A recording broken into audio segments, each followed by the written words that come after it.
आप लोगों को लगता है कि ईवीएम चोरी हो जाएगी? हो तो रहा है, जगह जगह बनारस में हुआ, कहाँ कहाँ सब हुआ, कचड़े की गाड़ी भी निकल रही है ईवीएम। एग्जिट पोल भाजपा के पक्ष में दो कारण की वजह से आया। पहला तो कारण ये है कि इन चोरों ने बीजेपी से मोटा पैसा लिया है, उसको चुकाना था, ये मनोबल बढ़ाकर। और दूसरा, जो विपक्षी दल, चाहे वो सपा हो चाहे अन्य पार्टी हो, जो इनको भगाने का काम करी, उनका मनोबल तोड़ने का काम कर रहे थे। बंगाल में भी दिखा रहे थे कि एग्जिट पोल बीजेपी ले गई, मगर क्या हो गया? खेला हो गया, खेला यहाँ पर भी होगा। अच्छा ये बताओ, इनके विधायक कूटे जा रहे हैं, इनके सांसद कूटे जा रहे हैं, इनके नेता गांव में नहीं घुस रहे, 300 पार सरकार कैसे बन रही इनकी, ये बताइए पहले। हम लोग गाय का दूध पीते हैं और वो गाय का गोबर खाते हैं और मूत्र पीते हैं। कि वही चीज था, हाथ जोड़ लिए कि आप लोग दिखाना मत, इस चीज को वीडियो बना रहे हो तो अच्छा, वो एसडीएम थे, आप पूरी जिम्मेवारी से बोल रहे हैं ये बात? अरे तो और क्या, सिपाही को थोड़ी यहाँ पकड़ा गया था, पलास हथौड़ा और वो सब लेके आरो थे। अपर सिटी मजिस्ट्रेट लिखा हुआ था उनकी गाड़ी पे। ये लोग जब से आए हैं तब से संविधान से छेड़छाड़ कर रहे हैं, और ये चूंकि पहले वोट नहीं था तो ये ऐसे ही गुलाम बनाए थे, और जब से वोट आ गया है तब से ही एक्चुअली वोटों को पैसे से खरीदने लगे हैं। अब पैसे से जब नहीं खरीद पाए तो वोटों की चोरी करने लगे हैं।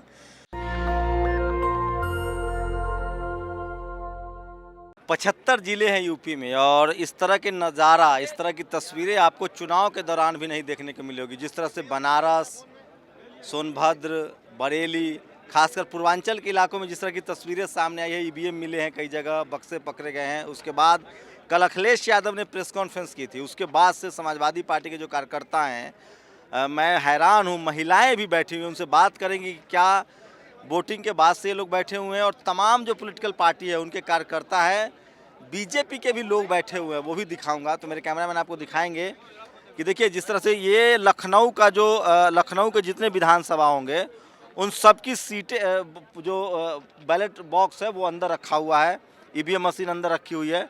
और उसके बाद इस तरह से एक लंबा, मतलब लगभग 1 किलोमीटर तक यहाँ से इस तरह का हुजूम है, और महिलाएं बैठी हुई हैं। ये लोग रोज़ आती हैं, डेली आती हैं, लगातार बैठी हुई पूछते हैं।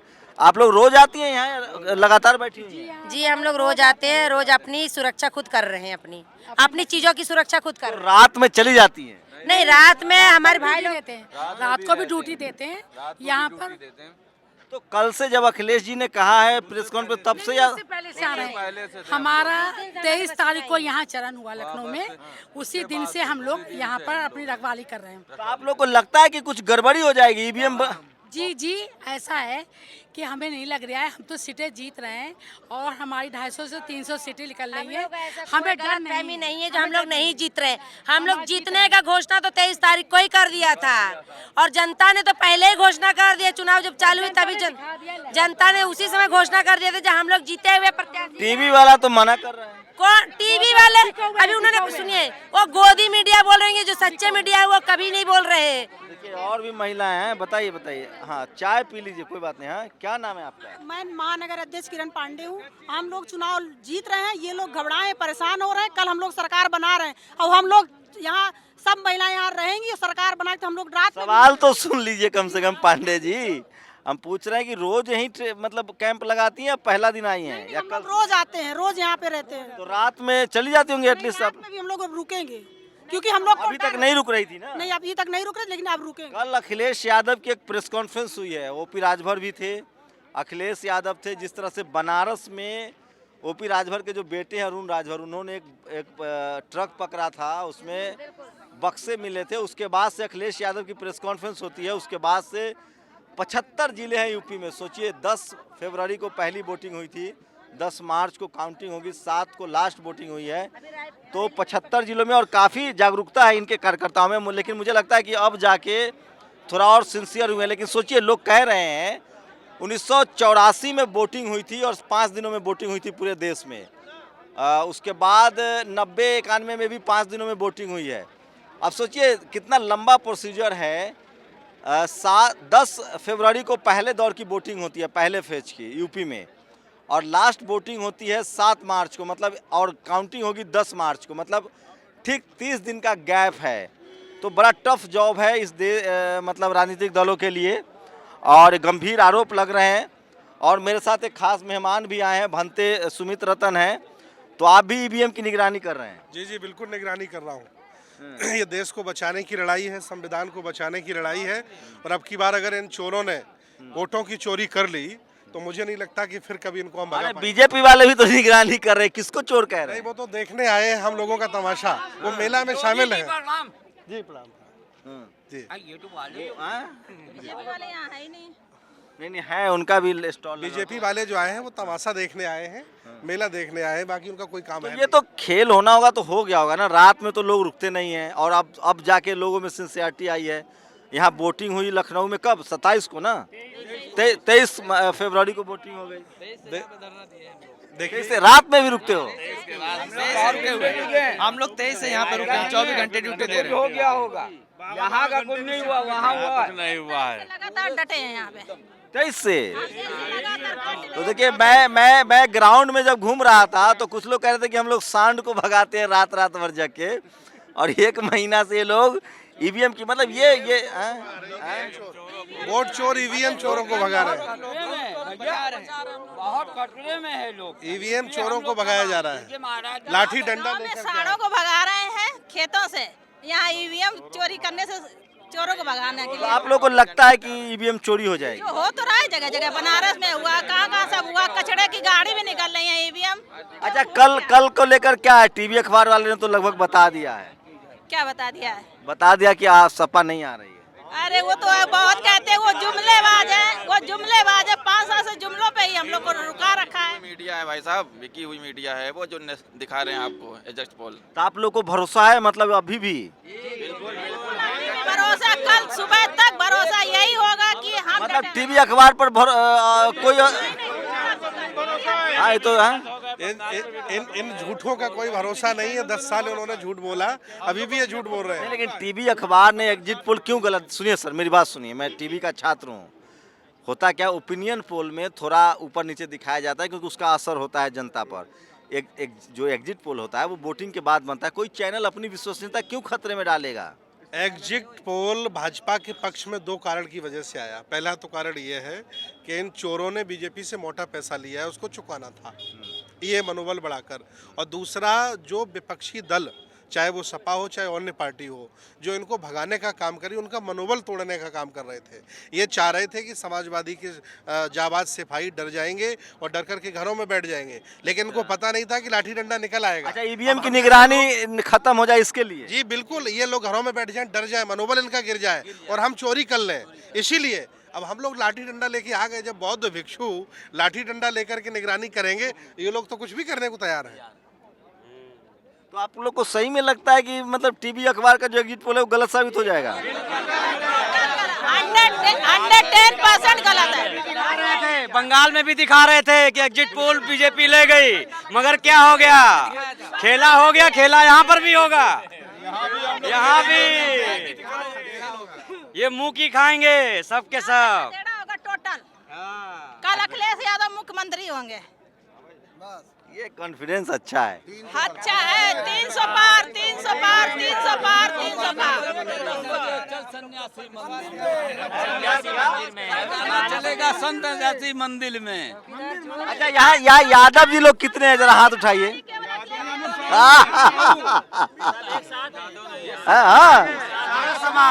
सब समाज, सारी बिरादरी है, इसीलिए इसका नाम समाजवादी पार्टी रखा गया है।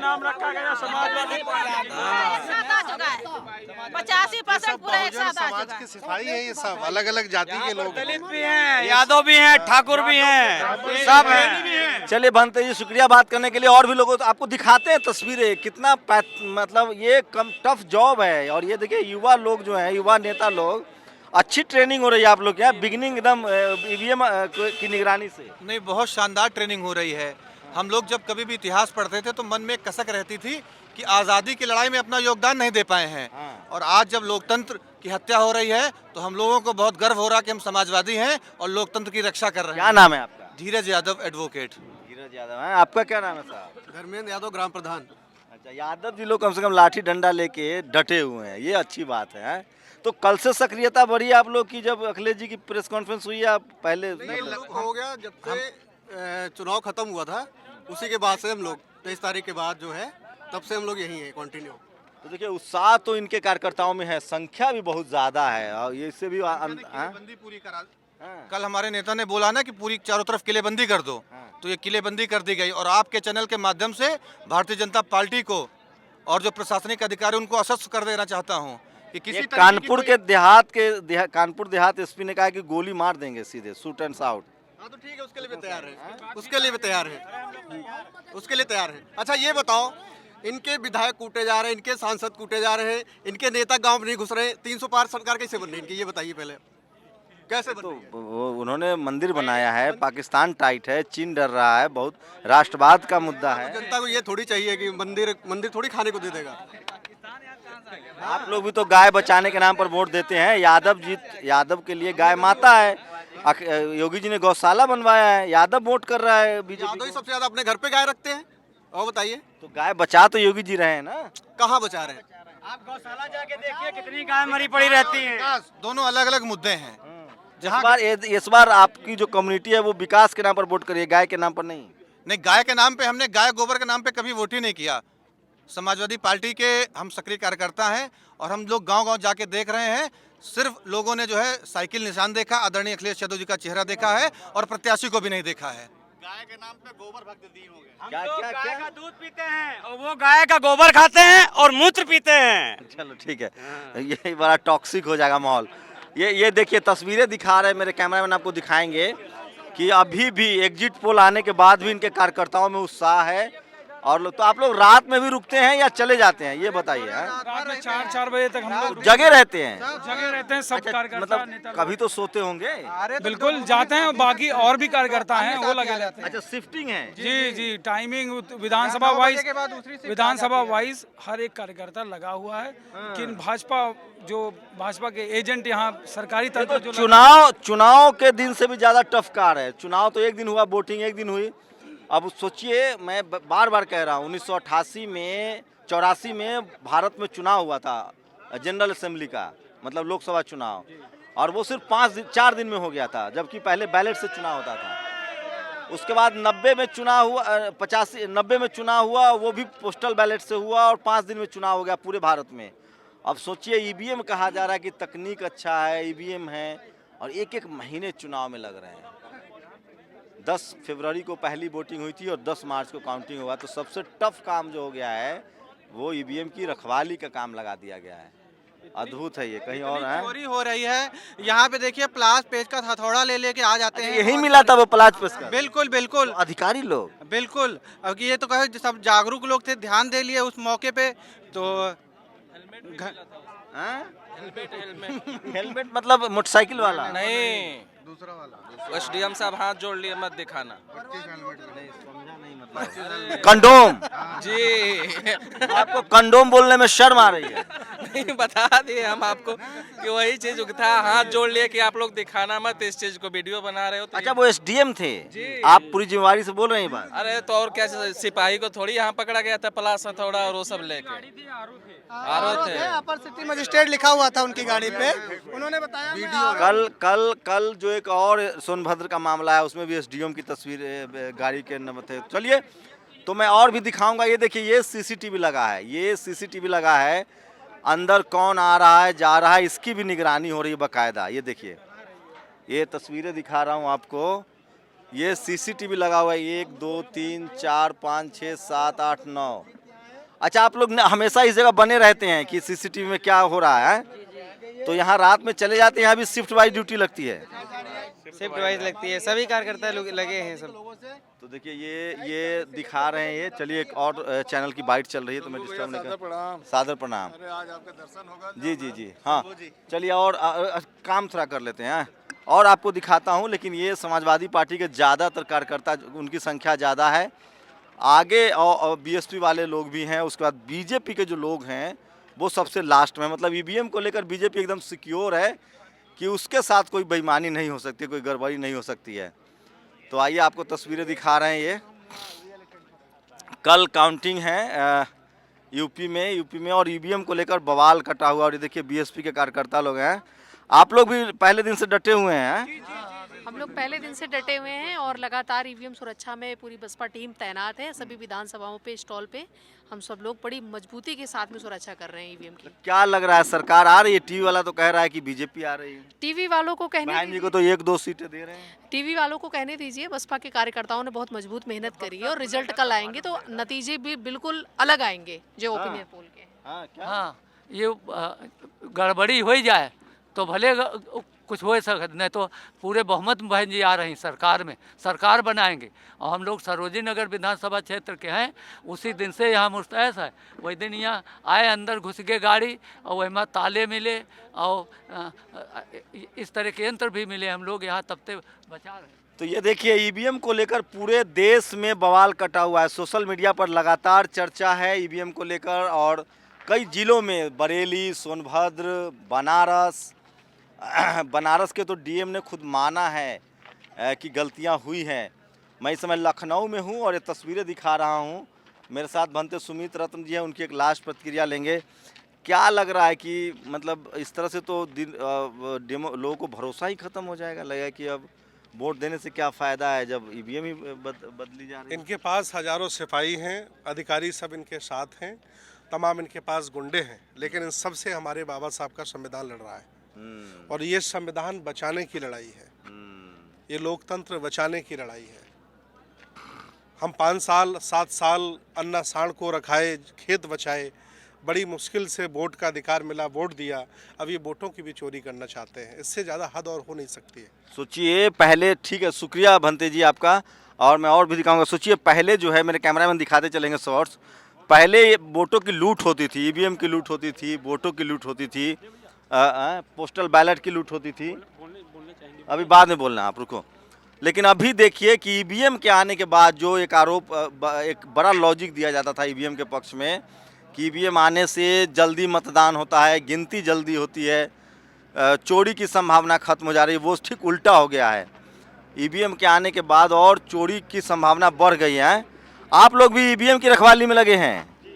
किस पार्टी से हैं? समाजवादी पार्टी से। अच्छा, तो समाजवादी पार्टी मतलब टुकड़ों टुकड़ों में कई जगह है।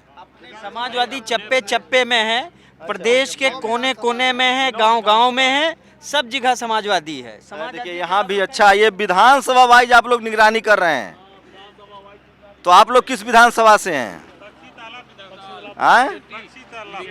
169 विकेट। यही सोना, यही खाना, यही सब कुछ है। यही हम लोग 23 तारीख से वोट पड़ जाने के रात शामी से आए गए थे पूरी टीम के साथ। तो चलिए मैं आपको और तस्वीरें दिखा रहा हूं कि तमाम, खासकर जो विपक्षी पार्टियां हैं, उनके कार्यकर्ता जो हैं वो यहाँ बने हुए हैं। सत्ता पक्ष के लोग नहीं हैं। इसका मतलब है कि उनको ईवीएम से खतरा नहीं है। और ये देखिए यहाँ, ये तस्वीरें देखिए, आपको दिखा रहे हैं। फिर यहाँ तो कई बैच है, इसके कई टुकड़े हैं और समझिए कि ज़िले में, एक एक ज़िले में 8-8, 7-7 विधानसभा होता है। एक जगह स्ट्रांग रूम बोलते हैं उसको। और ये देखिए, ये तस्वीरें देखिए आप यहाँ हैं। अच्छा, ये आप लोग सपाई हैं, तो ये टोपी भी चेंज कर लिए कलर नहीं, मैं सैनिक प्रकोष्ठ हूँ, सपा सैनिक प्रकोष्ठ से, मोहन आंगन विधानसभा अध्यक्ष हूँ। राम राम करता हूँ। बहुत वैसे आज सामने मुलाकात हुआ है। मैं तो जय भीम बोलने वाला हूँ। हम भी वही जय भीम। मैं जय समाजवाद बोल रहा हूँ। तो चलिए तस्वीरें, मजाक कर रहा हूँ मैं, ये तस्वीरें दिखा रहा हूँ आपको। और लोग जो है, कार्यकर्ता जो हैं वो जमे हुए हैं और सोचिए कि इस तरह के हालात हैं। ये तस्वीरें आप देख लीजिए, ये तस्वीरें दिखा रहा हूँ आपको, और किस तरह से लोग जो हैं वो लगातार बैठे हुए हैं और चुनाव को लेकर कितनी सजगता अब हो गई है। पहले बूथ लूटते थे, अब ईवीएम बदलने का डर सता रहा है आप लोग को जी। तो अब लगता है आप लोगों को कि ईवीएम बदला जाता होगा? बिल्कुल, हर जगह हो रहा है ये। तो आप लोग किस विधानसभा से हैं? पहले दिन से आप लोग यहाँ हैं? जी हाँ। तो नाइट होल्ड भी यही करते हैं? बिल्कुल, 24 घंटे ड्यूटी, पूरा सरकार के खिलाफ अल्लाह बोल है ये। सोचिए, ये सब कुछ कहीं ना कहीं प्रशासन पर सवाल खड़ा करता है। क्या कोई नहीं? ठीक है। अच्छा, कैंडिडेट भी यहाँ बैठे हुए हैं, क्या नाम है? मेरा नाम देवेंद्र कुमार है। हाँ। 176 मोड़ागंज से मैं प्रत्याशी हूँ। अच्छा, तो आप भी लगातार ड्यूटी दे रहे हैं? जी, मैं बिल्कुल लगातार 24 फरवरी से मैं लगातार यहाँ पे हूँ और कंटिन्यू मैं अपने लोगों का हौसला अफजाई भी करता हूँ और साथ में सारे लोग डटे हुए हैं, रातों दिन 24 घंटे ड्यूटी देते हैं। तो सोचिए कि ये किस तरह की हालात हैं, इस तरह के जो अविश्वास पैदा हुआ है। कहते हैं कि देश में ना इकबाल से चलता है व्यवस्था। सोचिए, जब आम लोगों का ये काम सरकारी अधिकारियों का था, ये काम चुनाव आयोग का था, ये काम प्रशासन का था कि ईवीएम सुरक्षित है, इसको सिक्योर किया जाए। लेकिन सरकारें कितनी अविश्वसनीय हो गई है, व्यवस्था कितना अविश्वसनीय हो गया है कि लोगों ने ईवीएम की सुरक्षा की जिम्मेदारी अपने हाथों में ले ली है। इससे कहीं ना कहीं कानून व्यवस्था पर से इकबाल खत्म होने का डर बना रहता है। खैर 10 मार्च को नतीजे आ जाएंगे, लेकिन कहीं ना कहीं जिस तरह से ईवीएम को लेकर सवाल पैदा हो रहा है, जिस तरह से अब तो इससे एक धारणा बन जाएगी कि जिसकी सरकार होगी वो गड़बड़ियाँ करेगा। डेमोक्रेसी के लिए बहुत खतरनाक है। हम लोग पहले से कह रहे हैं कि ईवीएम पर दुनिया के तमाम डेवलप्ड देशों में, डेवलप्ड कंट्री में वोटिंग नहीं होती है। और अब जिस तरह के हालात हैं, वोटिंग, सोचिए कि इस देश में लोकसभा का चुनाव 4 दिन में होते थे, 2 दिन में काउंटिंग होती थी। अब जब ईवीएम से चुनाव हो रहा है तो 1-1 महीना लग रहे हैं। क्या फ़ायदा है?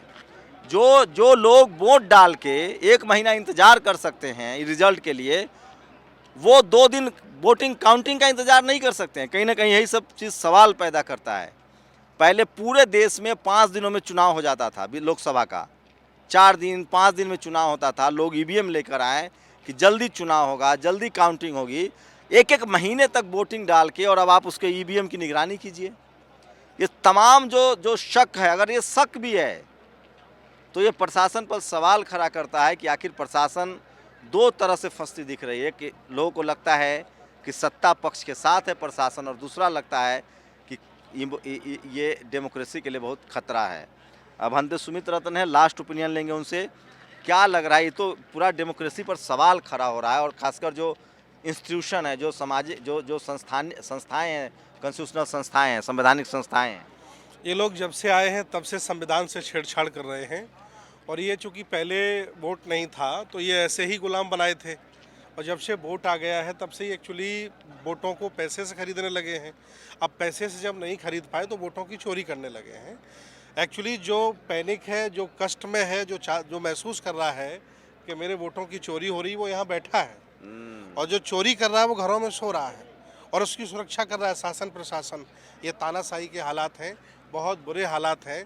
मैं चाहता हूँ, मैं अपील करता हूँ देश के जागरूक पत्रकारों से, सामाजिक, राजनीतिक, धार्मिक, आर्थिक लोगों से कि संविधान को बचाने के लिए और देश को बचाने के लिए सभी लोग आएँ और निष्पक्ष चुनाव की मतगणना हो, और जो जीते वो जीते, लेकिन चोरी ना हो, ये मैं चाहता हूँ। तो सोचिए सब कुछ, मतलब कितना भयानक है सब, कितना ज़्यादा लोग क्या कहेंगे। दुनिया भर में आजकल सोशल मीडिया है, ट्विटर है, फेसबुक है, यूट्यूब है, पूरी दुनिया में लोग देख रहे हो कि आपके डेमोक्रेसी का मजाक उड़ रहा है। इससे मतलब एक तो संवैधानिक संस्थाएं हैं, चुनाव आयोग जो इलेक्शन कमीशन है यहाँ का, उसके पास अथॉरिटी है, इतना पावर है कि जब अधिसूचना लागू हो जाती है, जब आचार संहिता लागू हो जाती है, उसके बाद किसी मुख्यमंत्री की हैसियत नहीं कि एक ट्रांसफ़र पोस्टिंग कर दे। तो चुनाव आयोग की साख पर बट्टा है, प्रशासनिक अधिकारियों पर बट्टा है कि आखिर क्यों लोगों को ईवीएम की सुरक्षा के लिए खुद को तैनात करना पड़ रहा है। मैं इसीलिए कह रहा हूं कि इस देश में आज भी बहुसंख्यक आबादी को 2म दर्जे का नागरिक समझा जाता है, और डेमोक्रेसी आने के बाद भी अभी तक वो डेमोक्रेसी के भागीदार नहीं बने हैं। ये सब तमाम सवाल खड़ा होता है। और जितने लोग, जो लोग जिनके नाम आ रहे हैं, चाहे वो अधिकारी हों, उनके बारे में पता कीजिए वो कौन लोग हैं, उनका क्या कैरेक्टर है। सब कुछ दूध का दूध और पानी का पानी हो जाएगा। सोचिए, एक दौर था जब इस देश में वोट नहीं डालने दिया जाता था। एक दौर आया जब लोग वोट डालने लगे तो वोट की लूट होने लगी। जब लोगों ने लूट से भी वोटों की रक्षा की तो ईवीएम आ गया। जब ईवीएम आ गया उसके बाद अब ईवीएम की पेटी भी बदली, मतलब पेटी बदलने का आरोप है। मतलब आप कल्पना नहीं कर सकते कि हम आज़ादी के 70 साल बाद भी सो कॉल्ड हम लोगों को कहा जा रहा है कि दुनिया के सबसे बड़े डेमोक्रेसी में जी रहे हैं, जबकि डेमोक्रेसी की हालत ये है कि लोगों को अपने वोटों की निगरानी करनी पड़ रही है। शर्मनाक है ये उन लोगों के लिए जो सत्ता के शीर्ष पर हैं, जो चुनाव आयोग नामक की संस्था में बैठे हुए हैं। मैं फिर कह रहा हूँ, डेमोक्रेसी इकबाल से चलता है, भरोसे से चलता है। 1 लाख एक तरफ आदमी होते हैं और एक पुलिस वाला एक लाठी लिए रहता है और लोग शांत रहते हैं क्योंकि पुलिस पर इकबाल है। कहीं ना कहीं इन सब चीज़ों से व्यवस्था पर, कानून व्यवस्था पर इकबाल खत्म हो रहा है। आप लोग की क्या प्रतिक्रिया, अपनी प्रतिक्रिया जरूर दीजिए। कैमरामैन आशीष के साथ शंभू कुमार सिंह, नेशनल दस्तक, लखनऊ। नेशनल दस्तक की आपसे गुजारिश है कि अगर इसको बचाना चाहते हैं तो नेशनल दस्तक को सब्सक्राइब करने के लिए रेड कलर के सब्सक्राइब बटन को दबाएं, फिर बेल आइकन की घंटी दबाएं। नेशनल दस्तक को बचाने के लिए बहुत जरूरी है कि हर खबर को शेयर करें, लाइक करें, कमेंट जरूर करें।